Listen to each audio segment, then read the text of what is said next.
Good morning, everyone. Welcome Morning. aboard. Welcome to everyone who's just joining in. I think Dr. Adeola Odedina has just joined in. Good morning. Yeah, good morning. Welcome. Yeah, Good morning. Good to have you on yeah, board. yeah. Fine. How is your Saturday going? We're very grateful to have you on here this with your busy schedule and everything. Yes, today I'm not going to the farm. I'm going to be with you. Good to have you on board with us.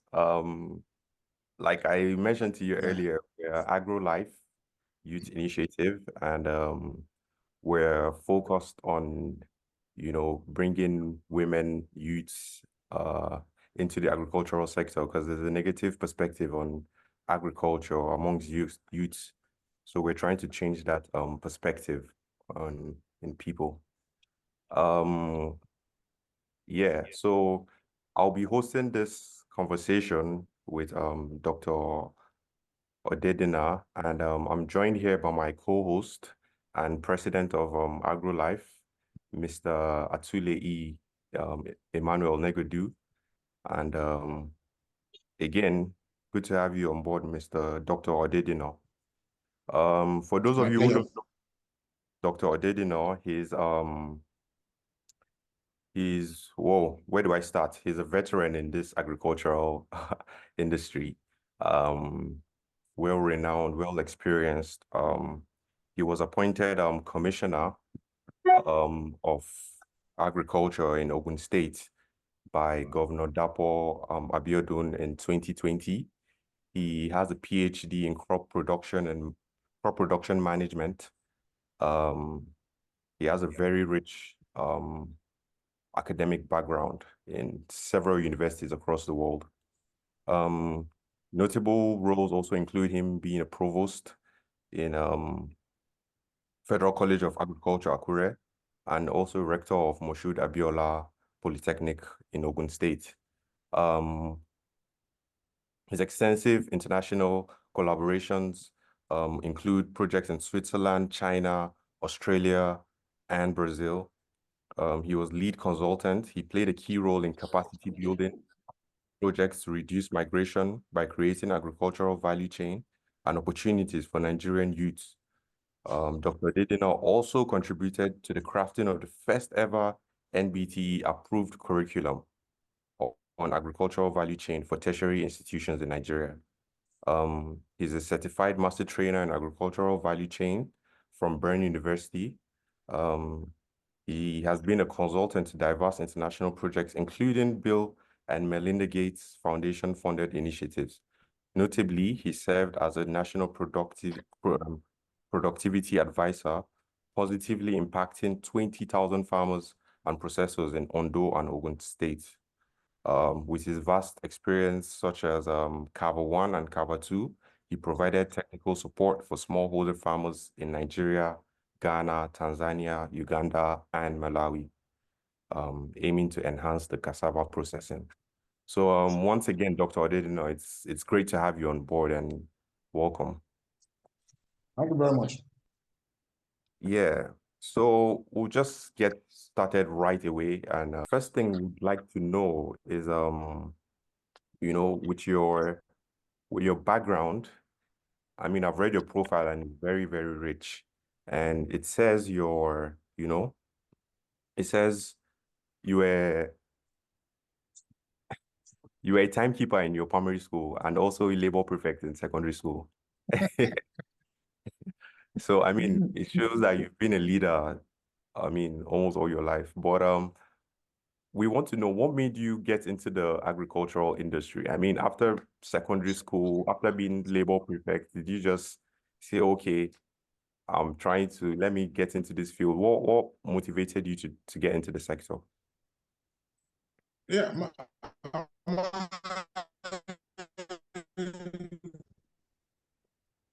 parents, I think he's still a farmer because he's alive. He's still alive. He's about 94. Wow. So, yeah, so I'm a typical son of a farmer. And while we were young, I used to follow my dad to the farm, and as young as 10, 11, I started making things happen on the farm, asking questions. Can we do it this way? Can we do it that way? And I started my career from the prestigious School of Agriculture, from my profile, Federal College of Agriculture, Akure. So I entered in 1984. And that 1984 was the year I finished secondary school. So I got admission into Federal College of Agriculture before WAEC released our results. Wow. In fact, my dad and uncle dropped me there as a 16-year-old boy.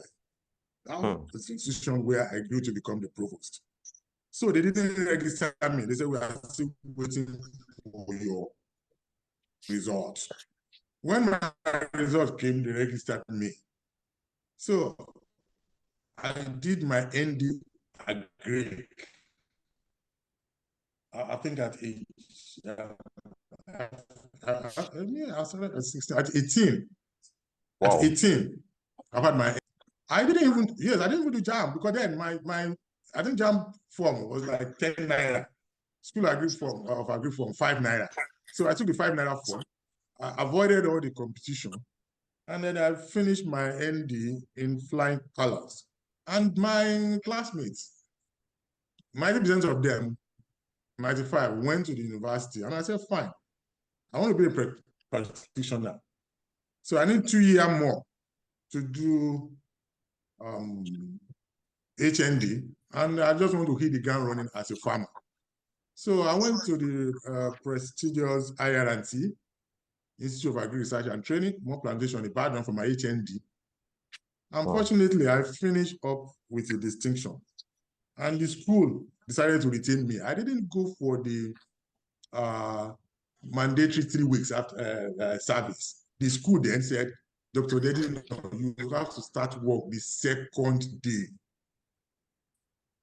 So the college retained me, and almost all employers of labor who might require practical agriculture started wooing me. Yeah, and my first point of call then was Michelin Farms.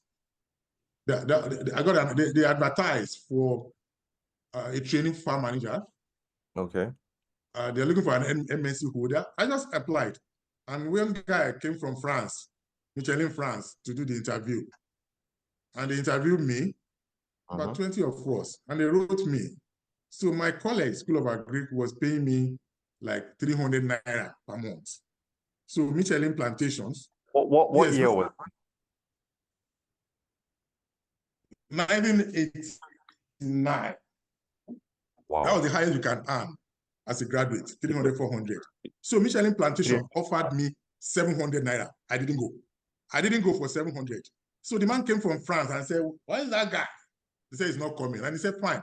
Can you make him trainee agronomist at 1,500 naira per month? At that year. Crazy. Crazy. And yeah, 1,000. And then my mates in School of Agric who serve in that establishment were earning 200 naira per month.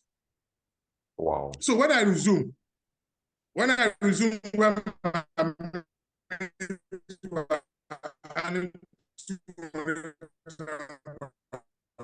as a training farm per month, a duplex, a chatbot-driven car, I've never worked anywhere. And we are saying, is he Adeola Odedina? It can't be him. And if you look at my profile, that I won my first travel grant at class 3 to study in Togo. I passed my O-level French.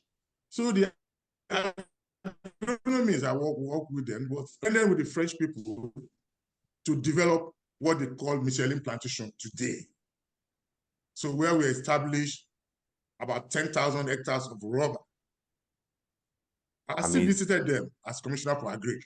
So my first job was like earning about 1,000% of what anybody could earn without having not done any job at all. So I don't want to bore you with that.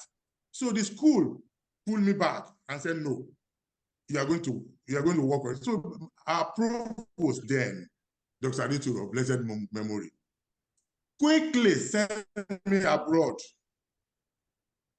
Yes, to Wolverhampton Polytechnic to study agricultural education. Saying, you are too young to enter the industry now. You need to go to school. So I resigned my job at Michelin Plantation and then went on scholarship to Wolverhampton Polytechnic to study agricultural education in 1991. How did that happen? The white people came and they are looking for farm plan. And they're saying, no, we need a consultant. They couldn't get a consultant in 1989 that can give them farm plan. And Dr. Adeola will come and say, Dr. Adeola, can you do it? I said, give me 1 hour. I'll come up with a plan. And the people from British Council there said, wow, this is what we are looking for. I said, having produced this farm plan, you are not staying here. You are putting you on a course immediately. So that was how I won my British Council scholarship to study agricultural education in Wolverhampton Polytechnic in 1989. So it shows my background for agriculture. Yes, and I stayed in that establishment and became the first provost to head the institution after 60 years of establishment. I mean, it says it so all. All I've been doing in my life is agriculture. I don't know any other job apart from agriculture. And I've been working with young people all over my life, across Africa, to showcase agriculture, to show people that agriculture is prestigious. So I want people to look at my own example, my success story, and see that this is a career you can pursue. Before I clocked the age of 40 or so, I've taught all over the world, continents of the world, talking about agriculture, learning about agriculture, working with people, work with industries across opportunity, exciting for young people. Not only exciting, because young people must make money from it, from agriculture. Yeah, very important. Whatever you are doing, and you are not making a living from it, leave it. And of recent, we've been talking to stakeholders to tell them that if you want young people to come into agriculture, you have to live, you have to make agriculture live in their world. When we are doing agriculture and there is no ICT, there is no mechanization, and there's no profitability. You can't see any young man there because we carry our phone around. We want to work on the international space, this and that. You can't see any young man there. Yes, exactly. And I would love for us to have to get into that conversation as well, because I mean, your background is very rich and you're very well profound in this. I mean, I think you have 35 plus years experience in agriculture, and that's just fascinating. You mentioned something very important, that in respect to technology in agriculture and mechanization.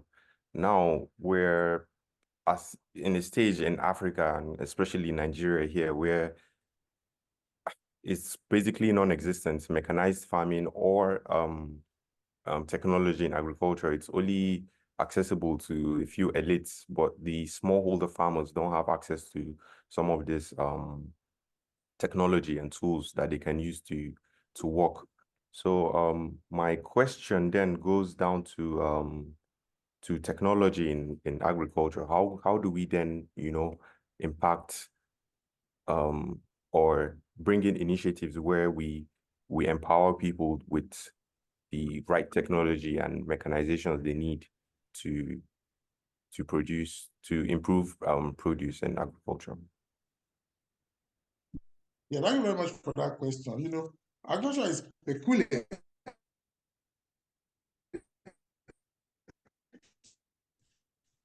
In the sense that agriculture is free for all. So either we like it or not, we're practicing some form of agriculture.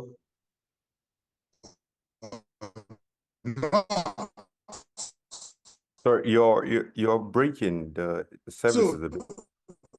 You guys may now make it your business. What we call Agrolife a business.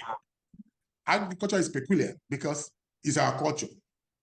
And what we find ourselves talking about this is that We want to make something that's our culture, our business. We want to make money from it. So there has to be changes.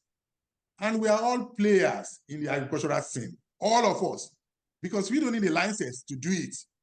Because if you want to a pharmacist now, and you go and open a pharmacy shop, I want to go and open a law office, you're in trouble. And if you're a bad doctor, you lose life. If you're a bad lawyer, you lose cases. But if you're a bad agriculturalist, you lose your money. And you go and solve your problem yourself. You go and weep in silence. But it's not like that again, because if we allow that to happen, you're going to like discourage other youths. You are going to be a stumbling block to international and national investment. So we're not going to allow that to happen. That's why we are talking about this, so that you know that before you delve into agriculture, and unfortunately, agriculture is also like Premier League, European Premier League, where we all know how to play. No,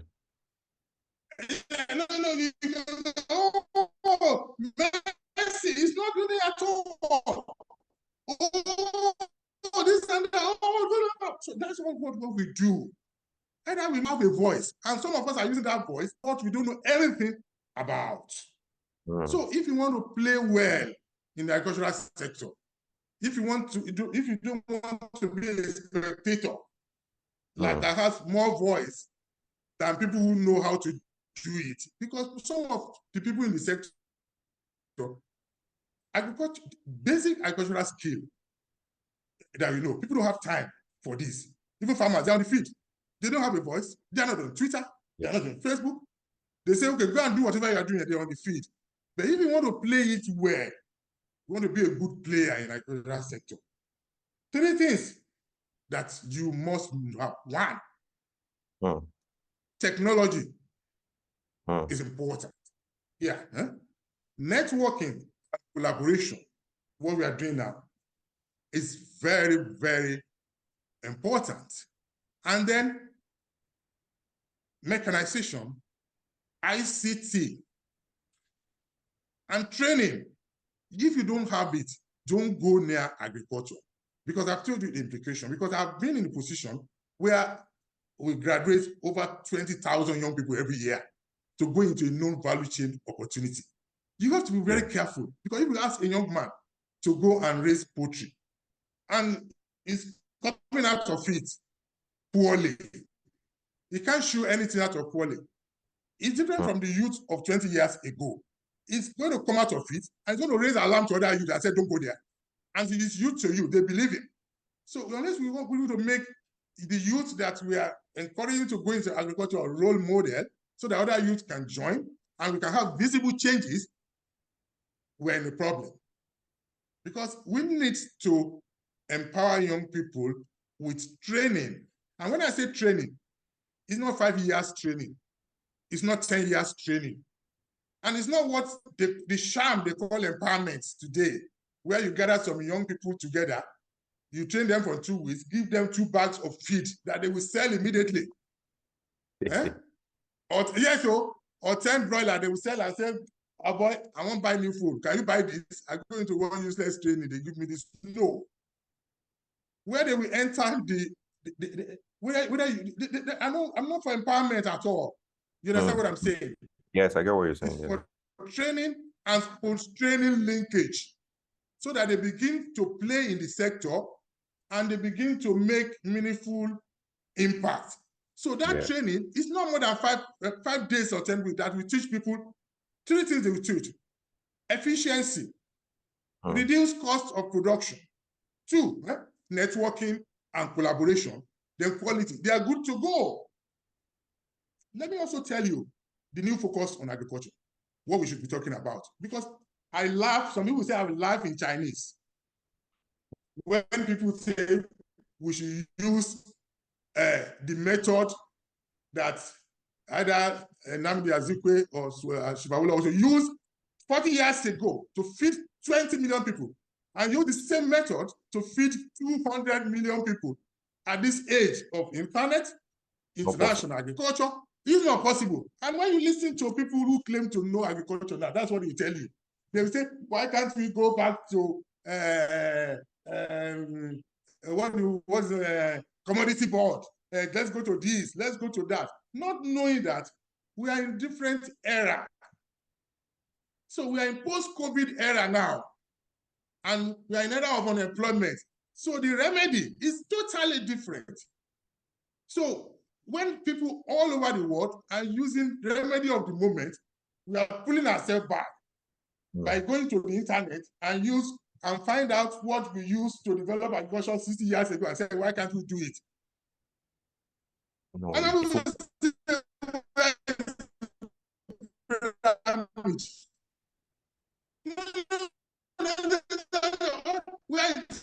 where is that? When we have promoted private sector involvement, youthful agriculture, and you said we still want to about understanding the principle of agriculture and to know that somehow we are in the area of food security, this and that, private sector development, but now we are in value chain development and food systems. Unless we play at that level, let me tell you the three things that we are roving around. Import substitution. Import substitution is a multi-billion-dollar business. If you are not keen into it in Nigeria, the Ghanaians, Cotonou, Togo, they will do it. You understand what I'm saying? Direct foreign investment in agriculture, export promotion, everything centers around that place. So when people are investing in Nigeria and Africa, what do they come with? Their money, processing, value addition. Fortunately, they don't come with young people or farmers. And you cannot survive without efficiency of primary production.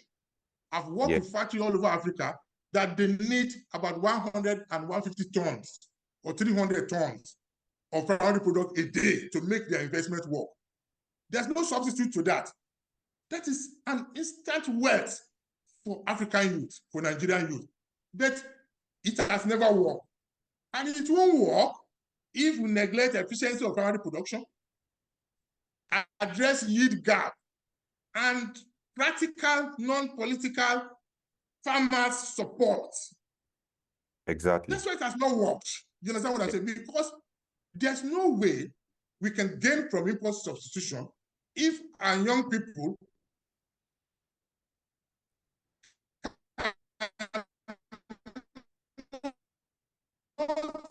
be involved in inclusive supply of raw materials. Processor and farmer will be laughing.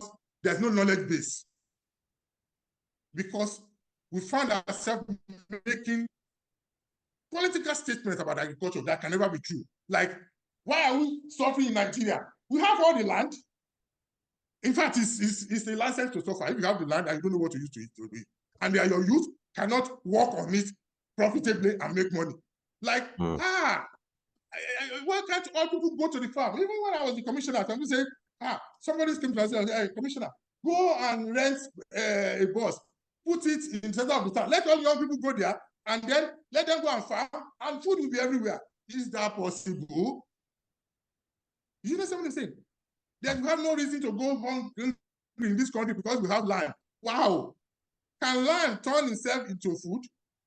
Will anybody who invested 100 naira into a farming and made 50 will come back the second day? So those factories, those industries, they are not able to survive because nobody is giving them raw materials.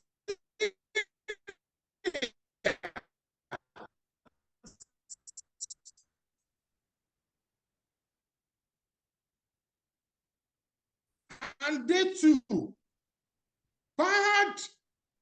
I've worked with processors in some parts of Africa and Nigeria, and they call the villagers together, an industry to process your citizen. Oh yeah, no, you're not helping anybody. You are working with them. It's a business arrangement.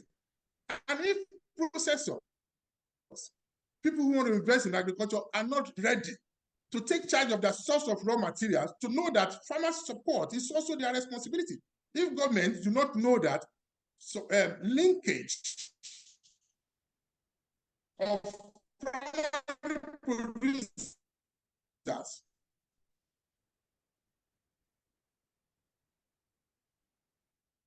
to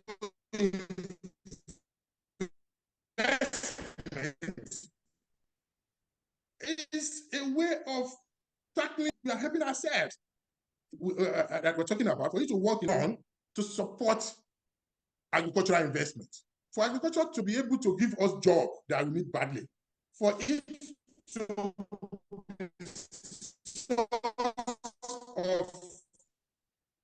of foreign exchange, for it to give us food. There are things to be done. If they are not done, no young man today will go to where there is poverty. Let me share my experience with you about young people and investment all over Africa. Nigeria, very unique. Like what you are doing now, this in some other African country, is the central government that will do it. Who pay you for doing this? That is the Nigerian youth looking for a way out for themselves. So when we have agricultural opportunity in other African countries, we need to go and beg them. Oh, yeah, please now, before they do. But Nigerians, you don't need to. Because the lion says that, show me the meat that I will eat. I'll pursue it myself. That is the Nigerian youth. In fact, you don't need to show them. They find out themselves. And that's why I'm here, to support young Nigerians who wants to see opportunity and grab it. I think policymakers, government officials should know that it's very easy to deal with the Nigerian youth because they are very receptive. They want to make money because we all know how to spend money. Yeah, look at your shirt. Look at how luxurious your beard is. I'm sorry. So you won't waste any other time to grab an opportunity that you think it's real. So that's why I'm here to talk about real opportunity. And I want you guys to take it by your hand because that is the power of the Nigerian youth. You've taken it even above our thinking. Because what you are supposed to be doing now is supposed to be done by, you're supposed to even get applause, national support, international support for bringing yourself together to look at what is in the future of agriculture and how you can be competitive. That's one of my joy of working with young Nigeria, because you want to take charge of real opportunity. So if there should be support, and support sometimes might not be money, it might be knowledge. I talked about youth gap the other time. Youth gap is a problem in Africa. A crop that should be giving us 50 tons is giving us 5 tons. I work with cassava a lot. The potential of cassava, 60, 70 tons. The average in Nigeria, 6 to 10 tons. You can't do 6 to 10 and participate in industrialization. No. By the time you harvest, you will cry out. Ask why that is a problem in Nigeria in terms of the yield being so poor. I mean, I know it comes down to mechanization and technology, like you mentioned, but why is the gap so wide? I mean, countries doing 60 tons and here we're talking 6 tons. It doesn't make any sense. What's the big... because from head to toe, we are not trained. And we don't want to believe that. We think that agriculture is all common. You understand what I'm saying? Even the farmer himself that are trying to improve think that, why not? Do you understand? I'll give you a very good example. As a lecturer in higher institution, I made my money from CCC, commercial cassava cultivation. I leased out land, plowable land, about 100 hectares a year, to sell roots and cassava. So I was supplying to a starch factory. I mentioned their name, Matna in Ondo. And for 4 or 5 years, they didn't know that this is the lecturer. When they got to know, they said, wow, how are you doing it? And it took me to use it. They're hearing me now. To now empower farmers and processors in Ekiti State. I work with different agro all over. So it was the processor who introduced me, because I was getting 50 tons per hectare in my farm, and they are getting 10 tons. But we are using the same amount of money as our cost. So it's about changing attitude, not even money sometimes, to recognize that there's technology. There were 100 errors that people make in cassava that has nothing to do with money. Starting from knowing where to plant. Is that money? Starting from how you cut the stem. There's a system that I cut my stem with that gives me automatically 25% increase in yield without spending any extra money. Wow. I'm telling you. So it's not about money. It's about knowledge, about training. And I said the training is about somebody should train you how to reduce cost. Somebody should train you how to increase efficiency. Somebody should now train you networking and collaboration. You to people who have invested and who need people like you, smart farmers, I call you, who are able to use technology and make money. My brother,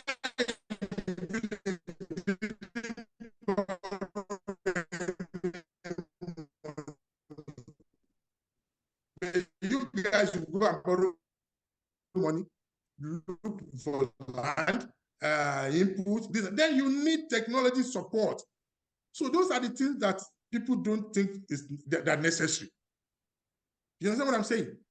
And do that, it jumps their yield by 50% without spending any extra. So when I gather the farmers together in Odo and Ekiti, about 2,000 farmers, the first year, they moved from 6 tons to 21. The next year, they moved to 45 amount of money. Then we ran into problems that they can't cope with. How did they respond? They lowered their price. They stopped opening their factory every day because they've given them more than their installed capacity. You understand what I'm saying? So there's that's a typical lack of value chain coordination that in this country and in Africa. So that people produce and that market, and we also teach people how to create demand for their products. When we started high quality cassava flour in this country, we had issue with Flour Mill Association in Nigeria. I said because we want to displace wheat. We also have problem with cassava being a crop growing in some section and not section, this and that. But we said, no. Agriculture is not politics. It's buying and selling. So we started training people who make biscuits, people who do donuts, this and that. They start using high quality cassava flour. Today, you are looking for it, you will even get it. 2 years ago, we have about 21 flash dryers, we call it Nigerian flash dryer, producing high quality cassava flour. We installed the only one we have in Ghana and Malawi. You understand what I'm saying? Only one in the whole country. But in some states, we have 20. In Nasarawa, we have 4, 5, and 6. Producing, they all closed down sometimes because they couldn't get cassava. Or they couldn't get a price for their flour. But today, because wheat is so expensive, nobody will teach you because everybody's flying out LPO. Next year, this and that. They need high quality cassava flour because we have created demand for it. So don't let us rely on only legislation. The society will appreciate the product and pay for it. Who legislated that people should be entering Okada?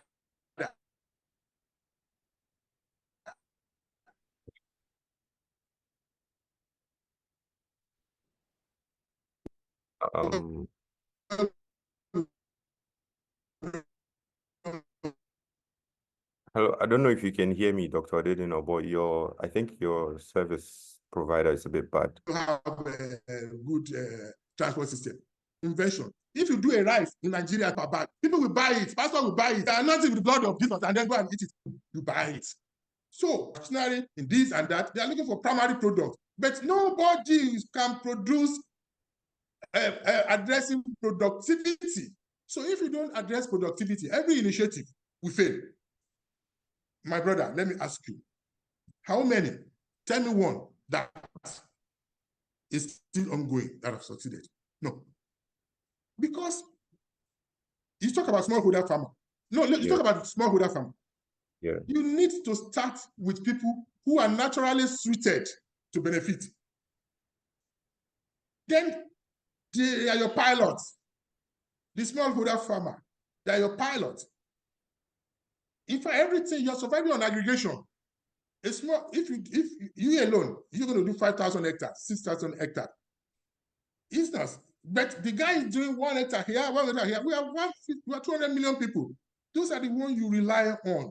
Unless there is a linkage between productivity of smallholder farmer, efficiency of large-scale farmer, no one is going to feed the industry. Maybe I will ask you, I've been in this sector for 40 years.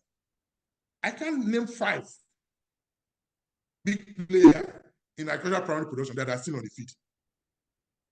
Hmm. Do you understand what I'm saying? There's a lot. There's a lot. But the smallholder farmer, young farmer, youth farmer, everything, they need to get specific support. You understand? And then we link them to investment in agriculture. But you can't link them if you neglect productivity. And can you teach what you don't know? Not possible. Can you deliver what you don't have? There has to be expertise in agriculture from the head to toe. If there is not there, people will be making statements such as, let's just go and farm. We are supporting farmer. Or say they have created 1 million jobs in agriculture. How can you give people 10,000 naira, 100 people, and say you created 10,000 jobs?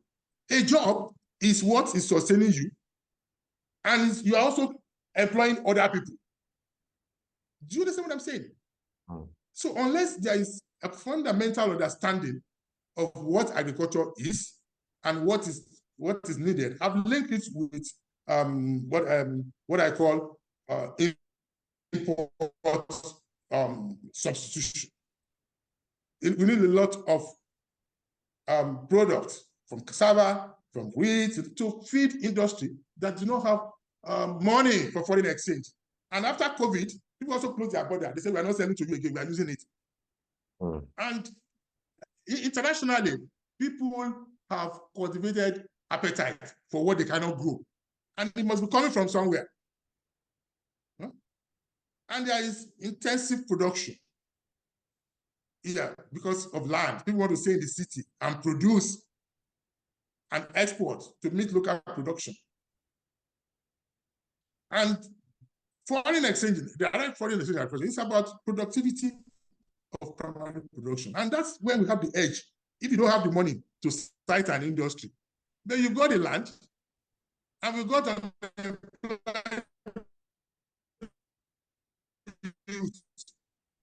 but we don't have people who you produce for and happy. I was in Brazil, and when we enter filling station, they will tell you, do you need fuel from sugarcane or do you need fuel from cassava? Wow. So you have that. Fuel my car with fuel from cassava, with pride. They are working with oil industry. Who are you working for? I'm a farmer. I work with the oil industry. How many young farmers work with NNPC? The biofuel thing that's not taken off. Do you understand what I'm saying? And I also studied commercial agriculture in Australia 23 years ago, where a farmer, his son, and somebody else, 3 people, will be managing 30,000 hectares. And where there are no extension agents, we have advisors. Because the crop is profitable enough to pay for its own seed, to pay for its own advisory services. So there's a role for the hydroponic, agriculture, tomato, and vegetable from China. So we've seen those things work years ago. For you to work here,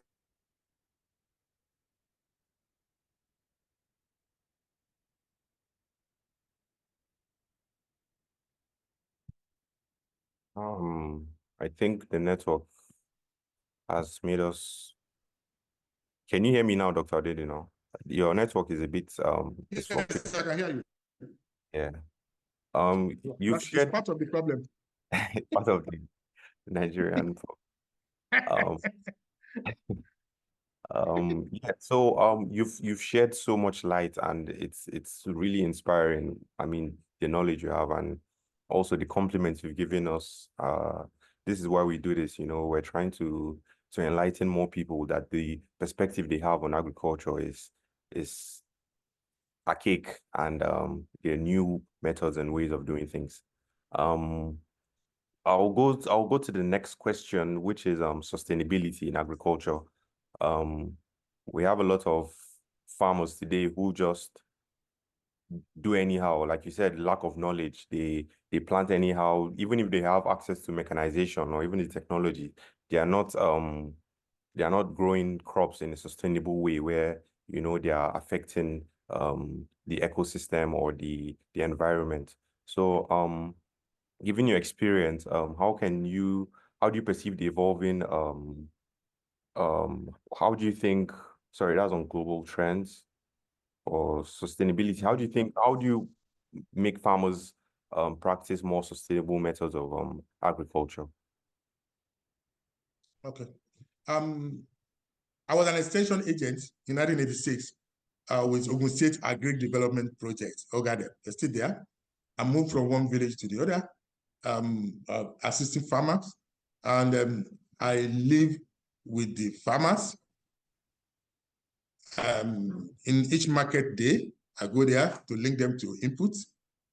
As an extension agent, I organize farmers feed day, small plot adoption trial, this and that. So the first thing is to recognize the importance of extension system, advisory system in raising productivity of farmers, all category of farmers. We've lost that in this country. Some years ago, some state government actually scraped agric extension. They said they changed the name, they scrape it, they said they don't need it again, this and that. If we don't, as policymakers, recognize the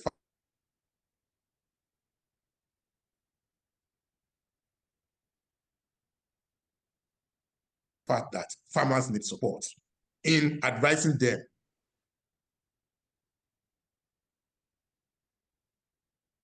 what to plant, where to credit, how do you link them to credit? How do you link them to mechanization? Can somebody want a 50 naira tomato? How do they get it? So it's not, it starts from the top. Unless there is a system in place and well funded to support agriculture, people will continue to make any decision they make to the detriment of their health, their economy, and to entire food security. Because either you like it or not, people will go out to farm. They don't wait for you. They don't wait for me. And most of the time, before they get input, the season is over. Before they start distributing fertilizer, it's in the dry season. And they find itself in the open market. And all the inputs that some governments, this and that, you can also buy, if you know your way, you can buy it in the open market. So everything is about it's part of the whole problem. It's about our sincerity in actually helping the farmers. We've seen it work in some other countries, in some other places. But we are all challenged as Nigerians to handle our work seriously so that farmers will be supported. Where the support is coming from, it doesn't matter. Everywhere in the world, farmers will be supported. In the West, the support is coming from either they are subsidizing their product, the bank. If you see a farmer, I was in Australia, it's the bank. The bank buy it for them. When they make profit, they share it with the bank. In China, it's different. There's in Nigeria, we all have a role to play. Governments, international projects that are bringing in millions of naira, say they are helping agriculture, farm banks also. So if there is no support, people will go to the farmer because they don't need license. They don't need your permission to go and open the land and see what. So even if they see 2 tons that you are saying is too small, fine, they eat it. It's just that our industry will suffer. It's only when you have something to eat that you say you want to supply to the industry. Unless we have that basic plan of supporting people who want to do agri, because things keep changing. And there must be a way of training farmer, train the trainer, this and that. When we are doing extension, it seems to be training and visit. I was in charge of about 15 villages. I visit all of them twice in 2 weeks. You know, and I live there. So if you are not supported and you don't know what to do, and there's rain, you won't go and plant your maize the way you like. Mm-hmm. But the problem is that the maize processing plants will now say, yes, agriculture is not fighting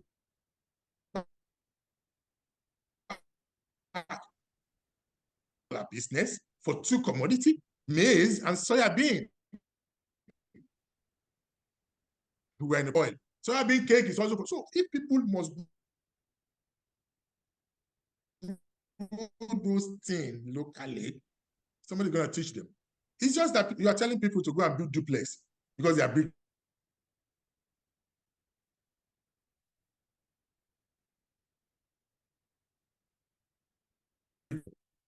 They will be building collapse. You know that these are expert work.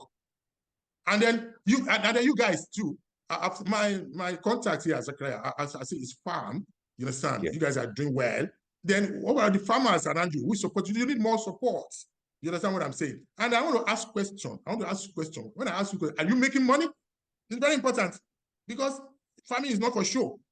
It's not how beautiful your farm is. It's not the number of machines you use. I've consulted for people who they will open up 5 hectares and they say they want to buy 5 tractors. I said, go and buy it yourself. You don't even need one. You don't even need one. You don't need half. You need me to link you for a tractor hiring service that will be efficient. Where are they? Because if you go and buy it, some of the so-called big farms in Nigeria that are folded up, if you want to buy scrap, go there and you buy scrap metal. Tractor that they've not used, harvester that they've not used. You open up 10 hectares of land, you go buy harvester. What are you harvesting? Eh? So you need service provider in the agricultural industry. They are not there. Our people can also make money there. Here, our people, they buy taxi to carry passenger. They buy tipper to scrape sand. Why can't we support them to buy tractor and hire it out to people in their cluster? Do you understand what I'm saying? Yeah. And that's not my job. That's not your job. That's not whose job. It's over a job. What about the people who are benefiting from the raw materials you're using? People who have spent $50 million to establish a plant that will be requiring 500 tons of raw materials per day. And they say, fine. Who is going to help the farmer? They say it's government. Now, government is using raw material. Are they going to put sand in those machines? Do you know that farmers don't work every day? Yeah. And investors, they work every day. So it's not rocket science. Somebody is not thinking well. Somebody would think, somebody think that if I do that, I'm helping the farmer. You're helping yourself. Yeah, you're helping yourself. So, and then somebody must coordinate the value chain. Somebody who is benefiting from employment, foreign exchange, etc. I won't mention that person. I'm not saying it's governmental. So people should also have resources allocated to help farmers. Yeah, because because everything is on agri now, I tell you. And when COVID came, people thought it's their only medicine. Before I started receiving order, how can I get 1 ton of Urugu bitter cola, ginger, this and that? Just a new focus all over the world. People want to eat well, and people must grow that thing. Yeah. And if you're not growing this in Nigeria, they're growing it everywhere. Yeah. And it's simple. You must support people so that they contribute to the economy. is what we are doing now. And for us to also farm responsibly and profitably so that other people can join us. So that also give the right. I want to also ask you, the people doing crowd farming, who want to take money from people in Shell, this and that, where are they now? Where? How many? Tell me one that's surviving. They've all gone under because it's not based on technology and knowledge. It's all based on good pictures on internet. And you tell people,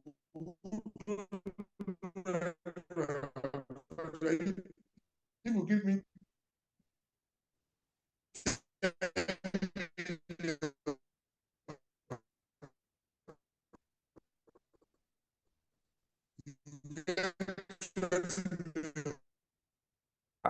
it's not possible.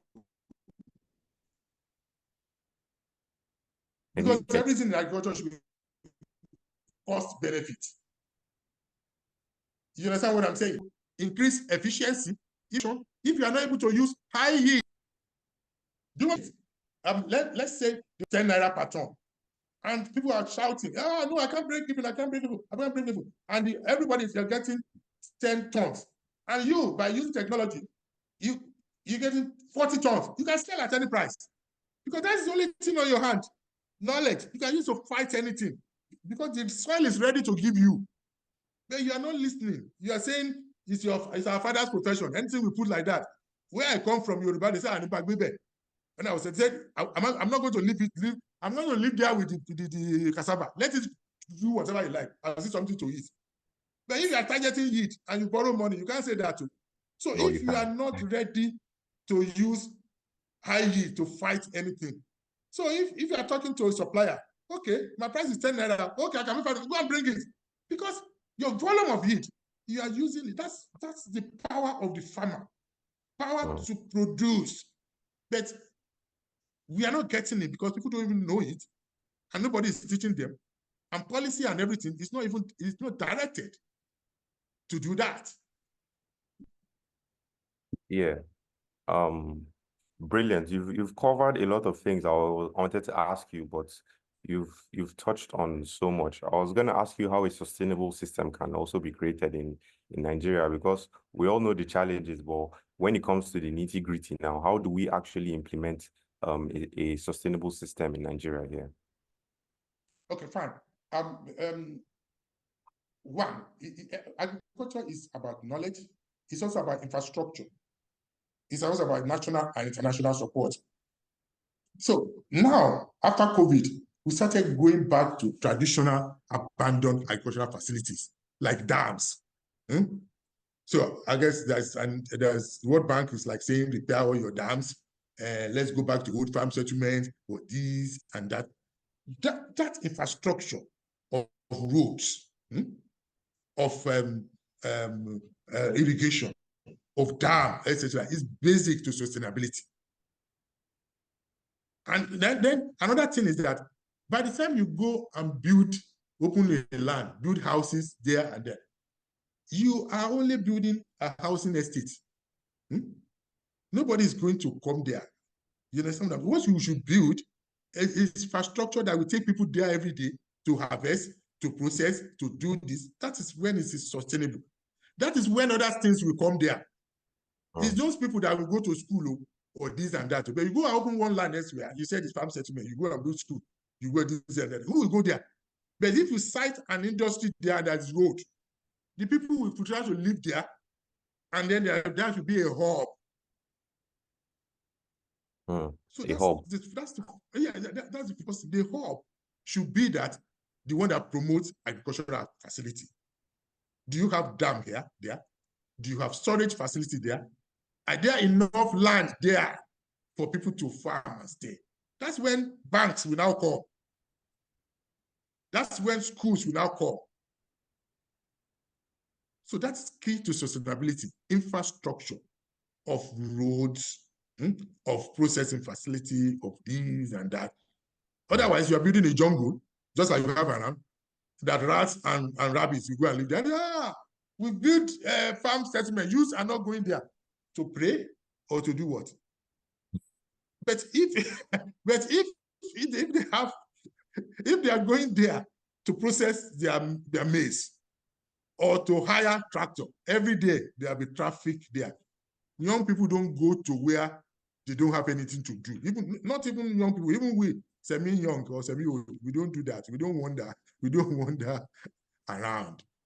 Yeah. Then there must be a system in place that links those things together in a coordinated form. You understand what I'm saying? People need you need support on where to get land. You need support on how to get it. You need support on how to get input, support on how to market. And you also need support on to link you with agencies all over the world, either local, national, or international, that have the same objective as agriculture, to provide job. All the international collaborators that work with nearly all of them, go and look at what they are doing. They are promoting employment. They are food security, food system, value chain, agri-industrialization. So they also need people to work with as pilots. People will showcase them. People need to be anchored on it for sustainability. Yeah.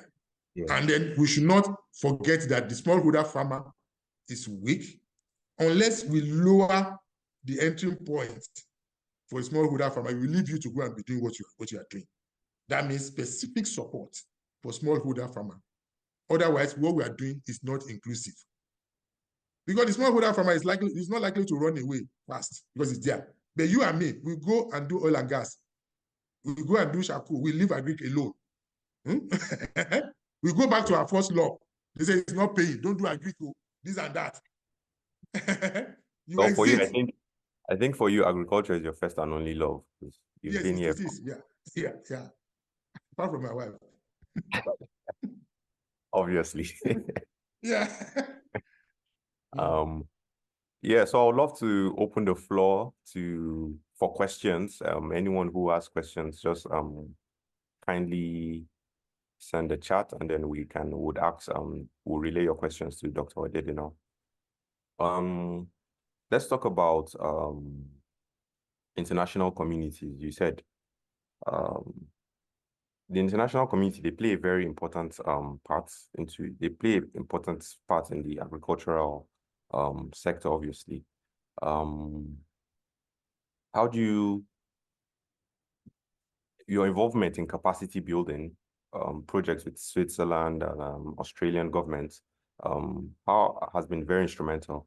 How do you believe international collaborations can enhance agricultural development and knowledge sharing? So interestingly, I work with Switzerland Department of Migration, not even agriculture. Okay. Yeah, Department of Migration, not agriculture at all. Because when they approached me, they had experience with some Nigerians working with either NDLA or this and that had similar collaboration with Switzerland. And they said they always excel anywhere they go.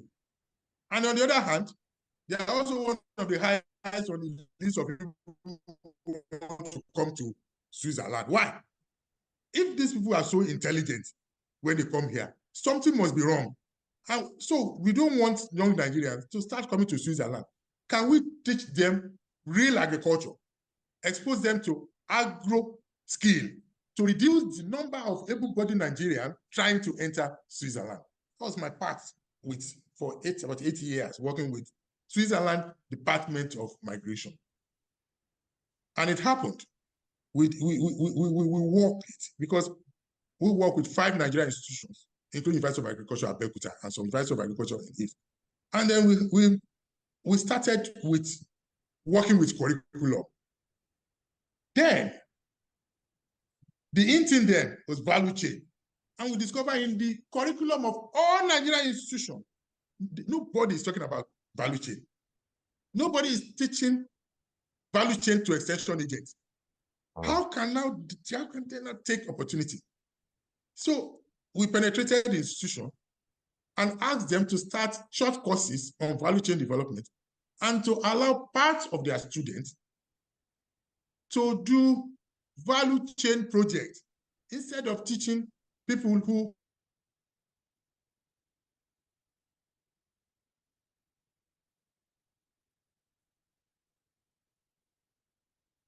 Again, we're affected with this network. curriculum. People come in to do agriculture, and you allow them to go and do effect of atomic abstraction on so, like PhD. These guys, when they're in their first year, Next year, they're in their final year.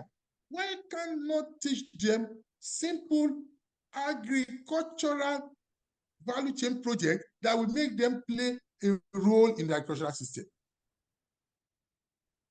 So instead of doing projects like we used to do, we ask them to do business planning. We send them out to industry. And when they go there, they develop a product where they are selling, and we grade them on how profitable that it is. Was magic. If you go to Chicken Republic today, there's one they call Combo Bites. They sell it 400 naira. It's all over the country. It was from my student from Federal College of Agric, Akure, as their value chain project. So before they finish, they register as farmers. You know what I'm saying? We give them 2 certificates when they are finishing. One, certificate of proficiency in tractor driving and mechanization. They form their own group from school, and they're all working with industry from school. Cassava was scarce then. Adelaide Atlantic from Ota, they are getting their product from my students in Akure. The province is on the call. And then we now use that one to now develop a curriculum approved by MBT to use by all colleges of agriculture or university doing agriculture in Nigeria. Professor Kolawole Adebayo is the present deputy chancellor of FUNAB, who was our contact in FUNAB, and today they are still doing it in FUNAB. So the thing actually reduced the amount of young people seeking to japa. But we didn't do it only in schools. We did it only we did it in adopted villages too, in villages. But what I'm talking about is that projects, they have limited duration. Unless there is exit strategy and sustainability, international collaborators will continue to look for funds, come and use it here, and go. So the real success is that after the duration of each project, how many young people are continuing with that? How many industry are working with smart people groomed by this project? So unless we are able to, we should take all the projects have the same, one of the same objective of promoting industrialization, employment, capacity building, this and that. That capacity building, that training, the people, are they continuing with it? Are they spreading it? You know, so I don't have any, but as Nigerians, as young people, are we learning the lesson? Are we able to continue on our own? Because most projects, 2 years, 4 years, or 5 years, 1 and 2. Like I work in Castor 1 and Kaba 2. And I'm also very proud of Kaba 2 because it is the people that we created in Kaba 1 and 2, funded by Bill Gates, $20 million US, 5 African countries. They are playing in the cassava sector today. Either as processor, either as this, either as that. Go to anywhere. Either I have contacts in Nasarawa, in everywhere. So that is the real success. The people trained by this project, are they in the sector making things happen for other youth to copy? Because we cannot rely on that to solve our problem. It's just a catalyst to stimulate our thinking, to expose us. And real Nigerians, show them 1 mile, they are 10 miles. So yeah, I'm telling you. I would love to open the floor up to anyone who has questions. Feel free to unmute yourself and throw in your questions. I believe Mr. Atule has a question to ask you, Dr. Odedina. I'm all ears. Hello, doctor. It's nice to have you and to listen to all that Hello, you sir. have said. It is really interesting and enlightening. But the question I have is sometimes money raising capital, it's a challenge for we young people. So like how do you suggest, because you may have one or two strategic directions to give us when people like us want to raise capitals, for those who want to farm, who want to lease lands, those who want to develop storage facilities or play within the value chain. What strategic idea can you give us that would position us in the right place to raise capital? Yeah, thank you very much for that question.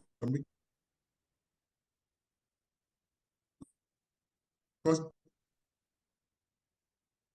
even when I train people, mechanization and capital, and that is embedded. There's no international project collaboration. There's no initiative in agriculture today that if you don't have an item on credit linkage, you're not going anywhere because you need it. You need the money. Yeah. So the only thing you need is a clear vision of your level of farming. You understand what I'm saying? How much do I need? How you want to spend it, and connection. I'll explain the connection to you. If it's for farming, storage fertility, these things are needed. There's no shortcut to it. And investors and investment in agriculture, they have a way of dealing with it. They have a way of solving it. They have a way of linking you to it. But because it's money, it's not an all-comer thing. So they take serious.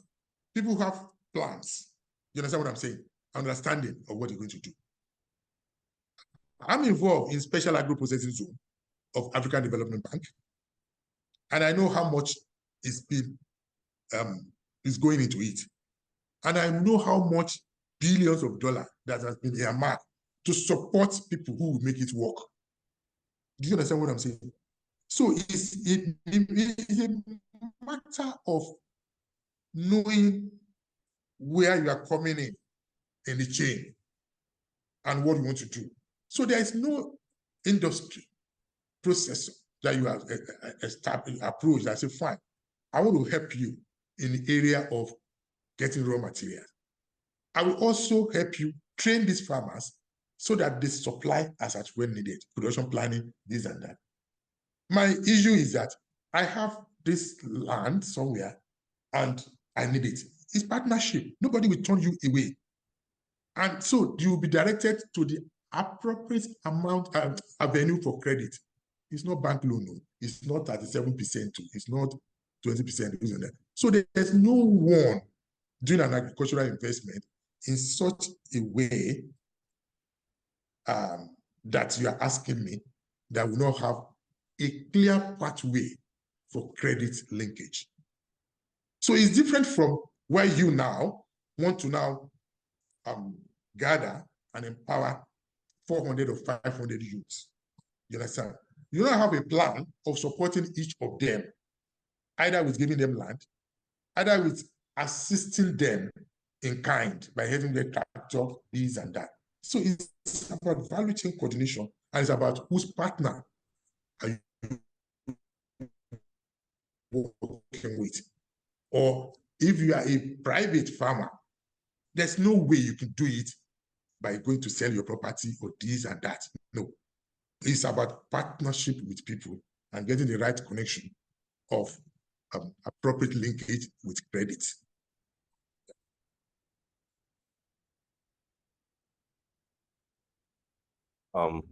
Excellent.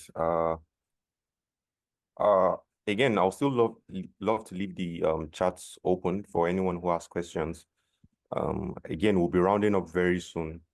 So I guess my final question would be to you would be the future of agriculture.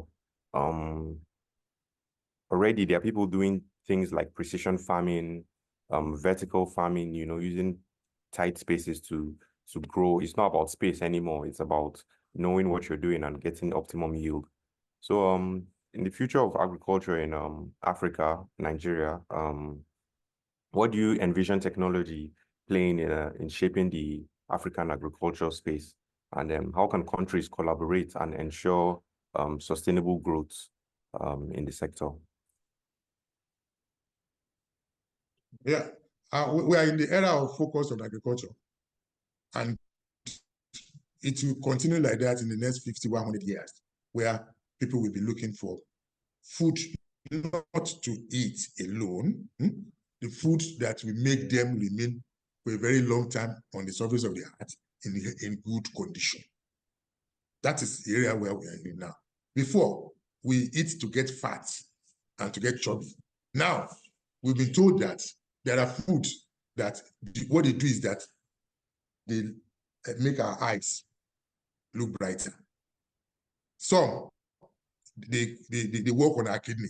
Some is for liver. Some is for liver. That's what we are. Some is for disease and every aspect of our existence, including the one that will make you perform well as a husband, has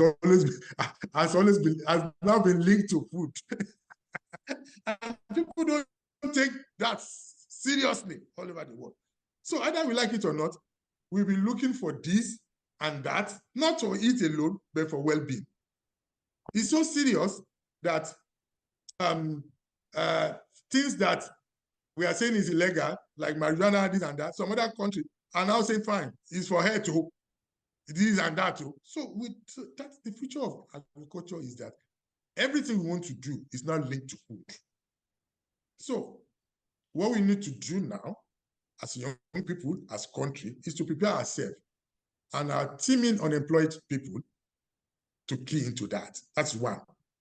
Another one is that we are also in the era of people who want to invest heavily on processing and value addition, where it is safe and cheap, not in that sense, in terms of risk. But the other risk is, where do they get raw material at the right price? Industry can buy expensive raw material, otherwise they won't be able to compete. That's why we are not competitive. For example, we are the highest producer of cassava in the world. But when it comes to who is exporting cassava, I don't know where we are. Let me also shock you that Nigeria, we are highest producer of cassava, more than 50 million tons per annum. We are eating 95% of it as Gari and Agu. So it's only 2% or so we are exporting. But Brazil, reverse is the case. They are eating only 5%, and they are using 95% to prepare their economy, drive their car, ethanol, etc. So, but there is a place for food security intervention. There's also a place for intervention, industrialization. They run parallel. One does not disturb the other. So the future of agriculture is that it will continue to be open. You understand? And dynamic, both nationally, internationally. So we must be able to prepare ourselves to key into a greater opportunity that we keep widening. So one does not disturb the other. Intensification, very, very good. Small area of land, big product, but it must be based on knowledge.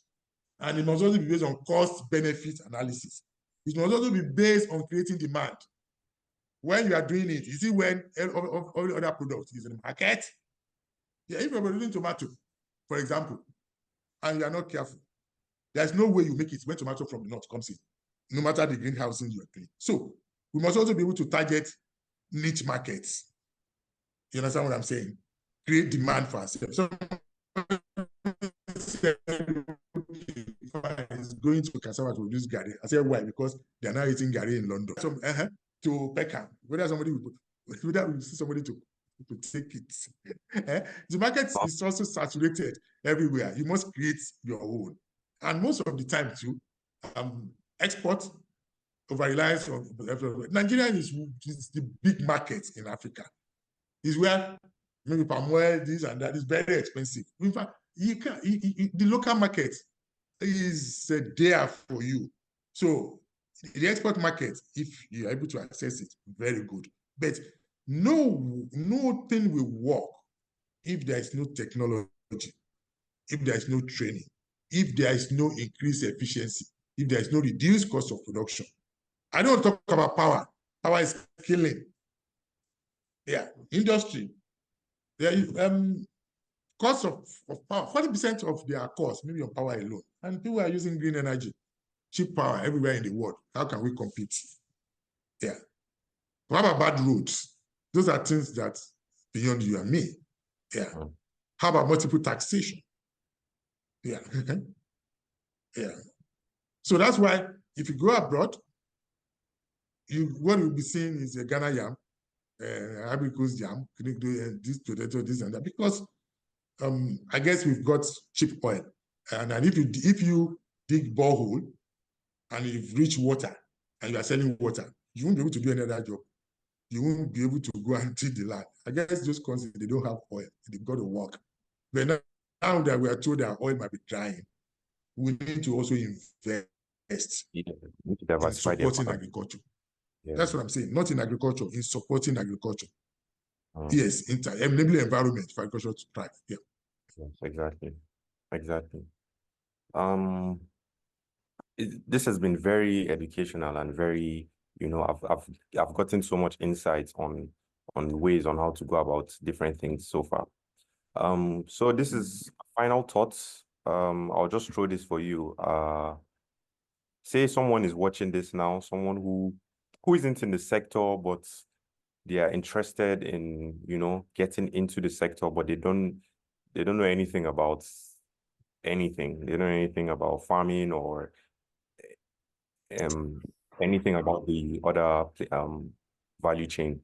So what would be your advice or message to such a person who is seeking to get into the sector but doesn't know their way around? Yes, my advice is that the person should follow his passion, his interest, then seek help and advice, and then team up with and connect his interest and passion to those ones. The interesting thing is that people come into agriculture.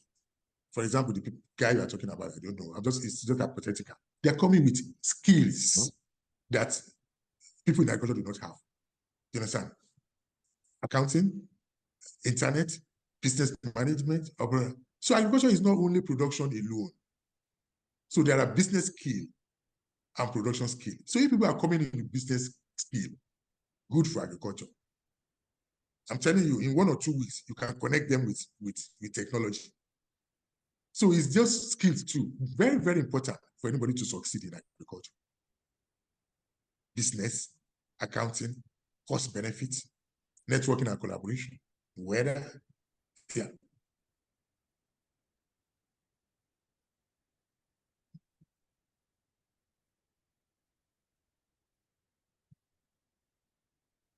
The network is fluctuating again.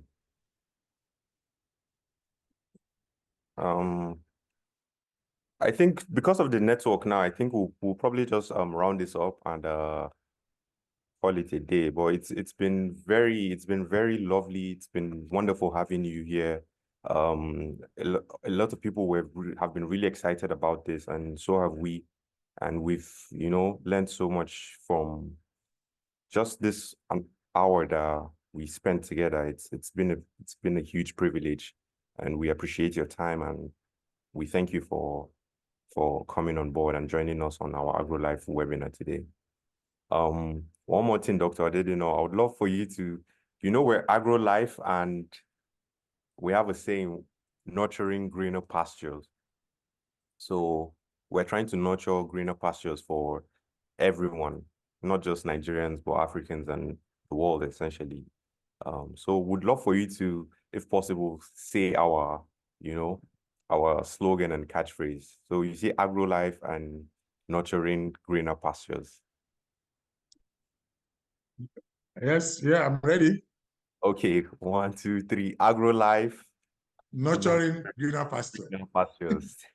Thank you so much, Dr. Odedina. It's been a pleasure having you on board. Thank you so much. Thank All you. right. Thank you. Yeah. Bye. Yeah. Bye.